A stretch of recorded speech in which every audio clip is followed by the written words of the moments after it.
The kitchen was a whirlwind of flour, sugar, and egg whites. I was attempting macarons, those delicate pastel-colored treats that always seemed to taunt me with their finicky nature. This time I was feeling confident. I had the perfect recipe, the right equipment, and a whole afternoon dedicated to achieving macaron perfection. I carefully measured out my almond flour and powdered sugar, pulsed them in the food processor, and sieved the mixture until it was the texture of fine dust. The egg whites, aged to perfection in the fridge, were whipped to stiff peaks. Slowly, I began to fold in the dry ingredients, a delicate dance of spatula and batter. It was a crucial moment, the moment that could make or break the entire batch.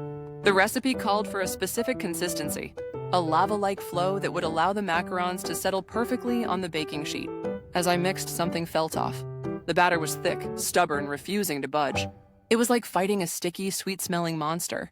Panic began to bubble up inside me. Was it the humidity? Had I overmixed? Were my dreams of perfect macarons about to crumble? I continued to fold, trying to coax the batter into submission. Tiny air bubbles, the key to the macaron's signature feat, refused to appear. Instead, the batter remained dense and lifeless. My heart sank. This was it, the moment of truth.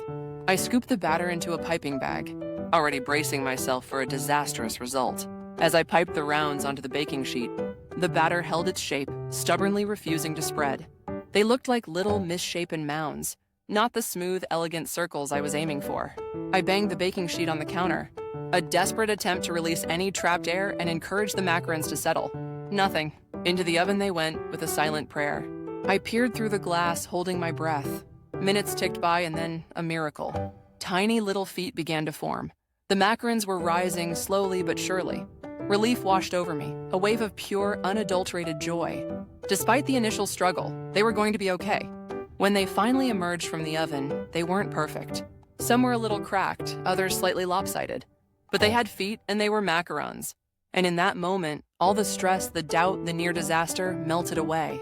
It was a testament to perseverance, a reminder that even the most challenging recipes can be conquered, with a little patience and a whole lot of hope.